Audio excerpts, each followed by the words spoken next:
Assalamualaikum warahmatullahi wabarakatuh. Ke Jogja belum lengkap kalau belum mengunjungi masjid yang satu ini, yaitu Masjid Gede Kauman Yogyakarta. Bertepat di Kauman Yogyakarta, masjid ini menyimpan begitu banyak sejarah Islam.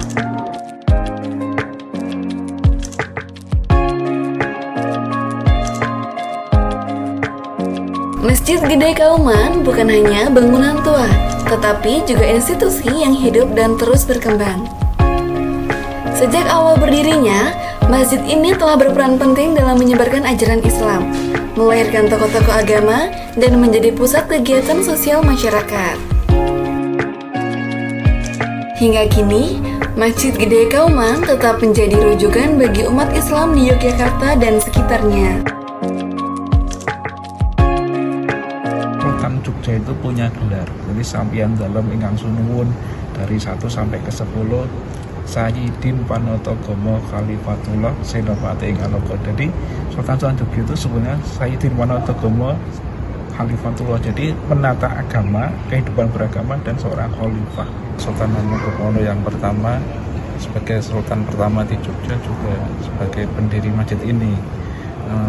Beliau mendirikan Masjid Gede Kauman ini tanggal 29 Mei 1773, dan kebetulan beliau juga seorang arsitek, kemudian dibantu lagi oleh abdi dalam yang seorang arsitek namanya Kiai Wiryakusumo. Nah, jadi yang tokoh-tokohnya adalah sultan-sultan. Sultan-sultan itu jadi tokoh di sini, kemudian sholatnya di sini di ruang maksuro khusus untuk sultan-sultan dulu ya. Kalau sekarang siapapun boleh sholat di dalam kotak itu. Tokoh-tokohnya banyak lah, ada Kiai Basir, terus Pak Fahrudin, tokoh-tokoh Muhammadiyah. Juga ada Pak Amdais, dulu pernah kos di sini juga. Dia berguru dengan ulama-ulama itu. Ya banyak, kalau di Kauman itu ada Pak Ahmad Irfan sekarang ya, Pak Ahmad Irfan, terus Pak Abunda Faruk, terus Pak Budi Setiawan, mantan ketua takmirnya, sekarang jadi tenaga takmir, juga Pak Asman Latif ketua takmirnya gitu. Banyak. Ya, banyak.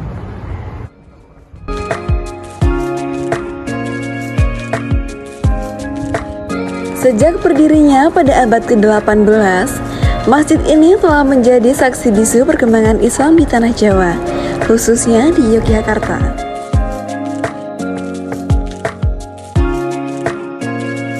Berada di jantung keraton Yogyakarta, Masjid Gede dirancang oleh arsitek kenamaan, yaitu Kiai Wiryakusumo, dengan gaya arsitektur tradisional Jawa yang kaya akan simbolisme Islam.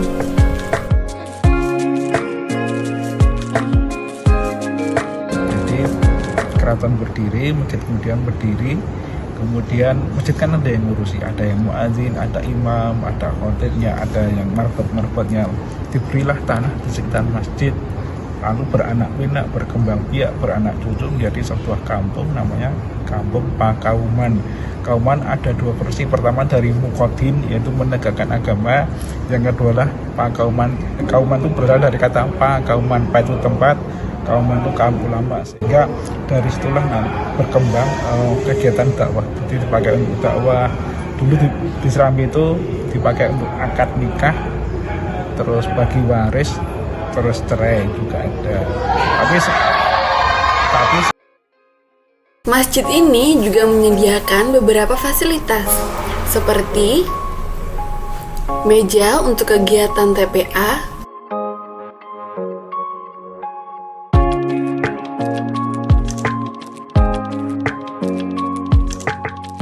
kursi untuk penyandang disabilitas atau bagi yang membutuhkan, kitab-kitab keagamaan,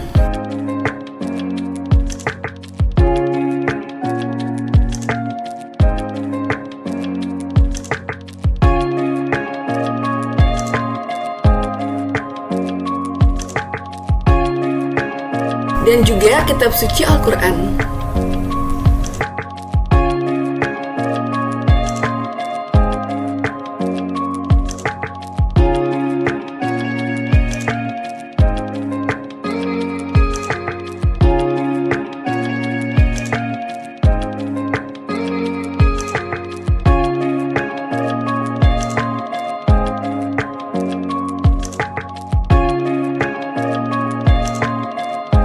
adalah kalau dari Muhammadiyah kan berislam yang sebenarnya, artinya berislam sesuai dengan hadis Al-Quran dan hadis. Nah, sementara masyarakat ini masih kecampuran tradisi Hindu, Buddha, dan kejawen. Nah, itu tantangannya itu. Jadi kalau bahasa agamanya masih banyak meninggalkan hal yang musyrik gitu, yang suka sesaji dan sebagainya gitu. Kalau di Muhammadiyah kan tidak ada, 1 minggu, 10 hari, 40 hari, 100 hari itu kalau Muhammadiyah nggak ada. Nah, itu tantangannya gitu. Dulu masih ada di Kauman itu seperti itu, oleh Kiai Madalan dibersihkan, terus pasang sesaji di pohon beringin itu nggak boleh kan, Muhammadiyah nggak boleh. Cuma sampai sekarang itu kalau sekate itu kan ada yang ngabul gamelan. Ngabul gamelan itu ada orang-orang yang minta hajatnya dikabulkan melalui Pak Niagonya itu, dan itu membakar menyan. Nah, itu Muhammadiyah yang belum selesai tugasnya sampai sekarang.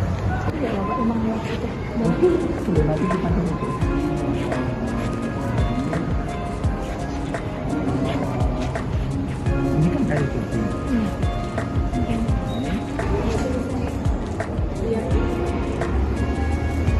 Bawah sampai ke atas sana ini pakunya. Pakunya pakai kayu. Kayu namanya pasak. Jadi ini masuk pukul ngancing. Kenapa tidak pakai paku? Paku kan berkarat. Iya. Ketika ada gempa, patah. Karena berkarat atau pakunya patah, bangunan roboh. Kalau ini pakai kayu jati, ketika ada gempa ikutin gerakan. Lebih lentur pakai kayu. Berarti ini udah dari dulu gitu. Oh iya, itu madep mulon. Sampai orang buktinya apa? Sekarang kasih banyak saja. Betul kecil. Dan orang-orang Jawa yang di Suriname itu sholatnya menghadap ke barat. Oh, makanya imamnya munduran. Terus ini ada simbol sini.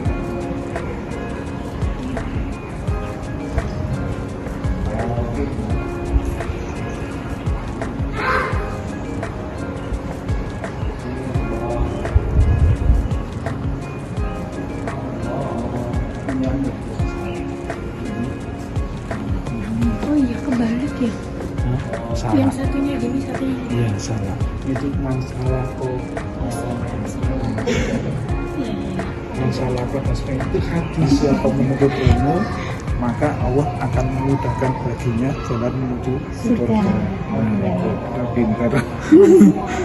Nah, ini Sultan kan ini Mas Suro, Sultan kan bawa pengawal gitu.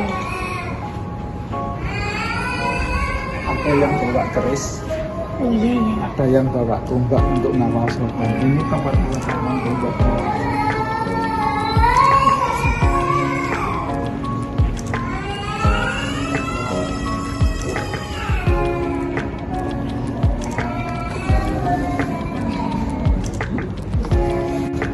Kan program harus program pertama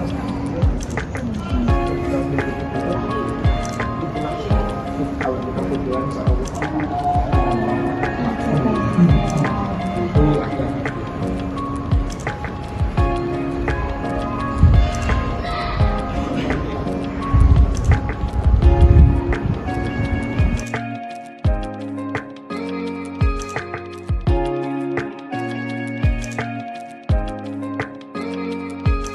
Di sisi kiri masjid terdapat sebuah ruangan yang menyimpan beribu sejarah, termasuk dokumentasi kegiatan pada tahun 2004 dan juga kitab-kitab bersejarah.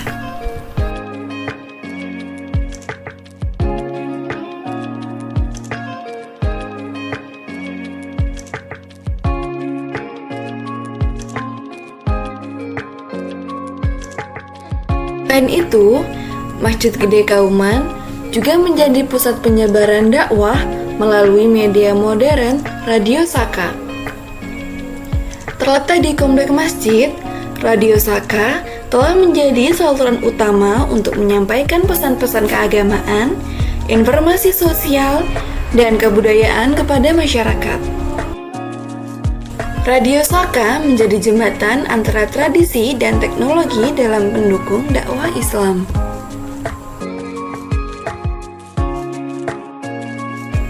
Keberadaan fasilitas-fasilitas ini menunjukkan bahwa Masjid Gede Kauman bukan hanya sekedar tempat sholat, tetapi juga sebagai pusat pelayanan umat. Dari pemandian jenazah hingga siaran radio, semua ini mencerminkan komitmen masjid untuk melayani kebutuhan spiritual, sosial, dan edukasi masyarakat. Itu ada kajian-kajian tiap hari Jumat, Sabtu, Ahad atau Minggu dari habis maghrib sampai Isya. Yang hari Jumat itu kajian hadis, yang hari Sabtu itu tafsir Al-Quran, kemudian yang hari Ahadnya itu dari majelis tarjih. Kemudian Sabtu paginya habis sholat subuh juga ada kajian lagi. Kemudian sering dipakai untuk akad nikah, juga sering dipakai untuk mensahadatkan para mu'alaf. Dan seperti tadi sering ada pertemuan untuk lintas agama. Masjid Gede Kauman Yogyakarta bukan hanya sebuah tempat ibadah, tetapi juga pusat kegiatan yang mempererat hubungan antar umat. Di balik arsitekturnya yang megah, masjid ini menjadi saksi harmoni kehidupan beragama yang melibatkan berbagai elemen masyarakat.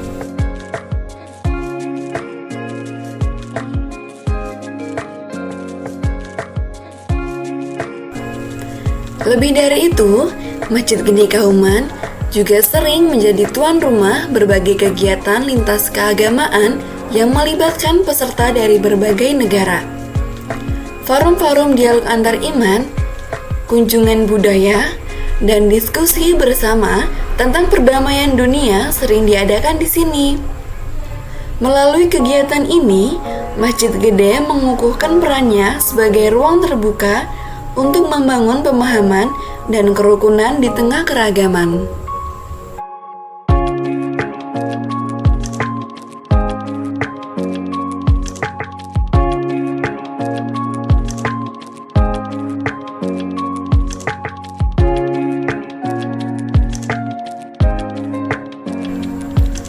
Tak hanya itu, Masjid Gede Kauman juga menjadi tempat pelaksanaan sholat berjamaah yang diikuti oleh siswa-siswi MI Nurul Salam terdekat.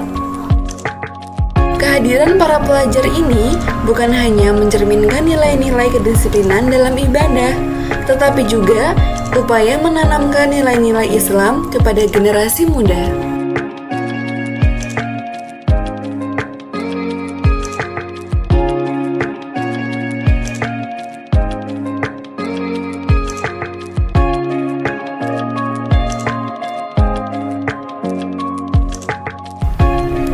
Keberagaman kegiatan ini menunjukkan bahwa Masjid Gede Kauman bukan sekedar tempat ibadah, tetapi juga simbol harmoni dan persatuan. Dari sholat hingga dialog antar bangsa, masjid ini terus menginspirasi generasi masa kini untuk menjaga nilai-nilai toleransi dan persaudaraan.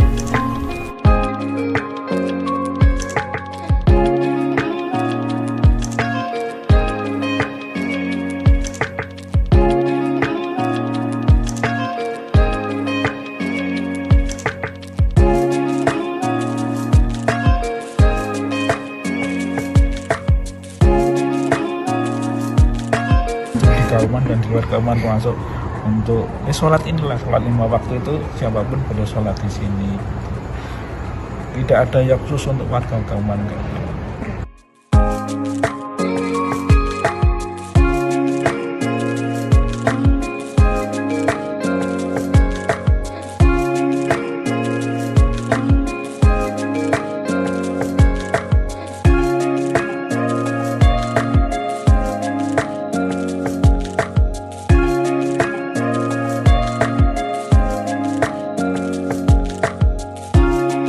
Masjid Gede Kauman Yogyakarta, sebuah masjid dengan sejarah yang begitu banyak. Masjid ini adalah cerminan dari semangat Islam yang inklusif, tempat di mana nilai-nilai spiritual, pendidikan, dan perdamaian bertemu untuk menciptakan kehidupan yang lebih baik bagi kita semua.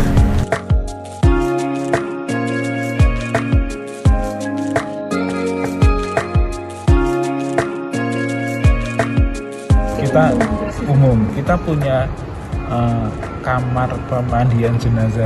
Memang dulunya untuk orang Kauman, tapi sejak COVID, jadi ketika orang Bayain meninggal sampai Sarjito itu nggak mampu untuk menangani dengan cepat, mereka minta tolong untuk dimandikan di Kauman. Bahkan yang non Islam pun minta dimandikan di Kauman.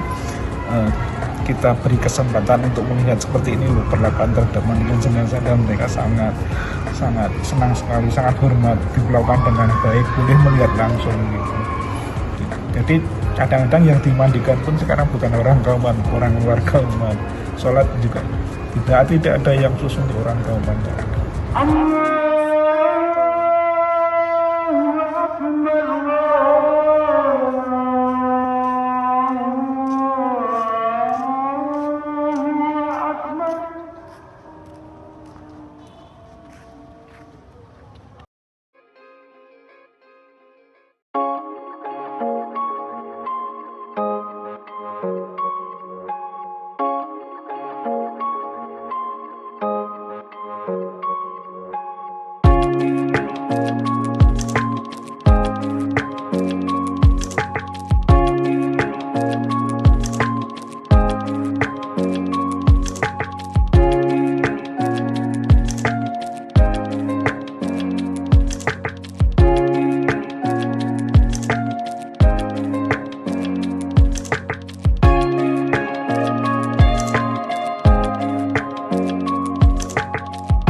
Muhammad. Yang itu Allah. Ini juga ini Muhammad, ini Allah. Oh iya. Tersusun sekali.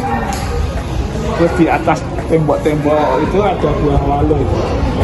Walu itu walu itu Allah. Juga kita kemudian salah satunya. Terus ini ada lagi kepala buaya melingkar, kepala buaya melingkari serambi dan menghadap, posisinya menghadap keluar. Hati-hati di luar sana banyak bahaya, banyak godaan. Oh iya benar.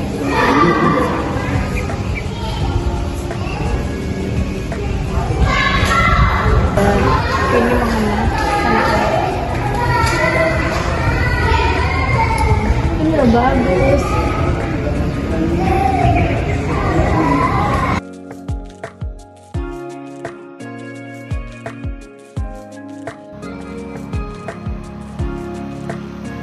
Terima kasih sudah mengikuti perjalanan Sister on Journey di Masjid Gede Kauman, Yogyakarta.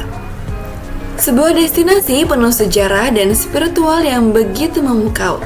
Semoga cerita kami hari ini menginspirasi teman-teman untuk mengeksplorasi lebih banyak kekayaan budaya dan religi di Indonesia. Kalau kalian punya rekomendasi tempat lain yang harus kami kunjungi, tulis di kolom komentar. Jangan lupa untuk like, share, dan subscribe channel ini agar kita bisa terus berbagi cerita perjalanan inspiratif. Sampai jumpa di episode berikutnya. Tetap semangat berhijrah dan berpetualang. Wassalamualaikum warahmatullahi wabarakatuh.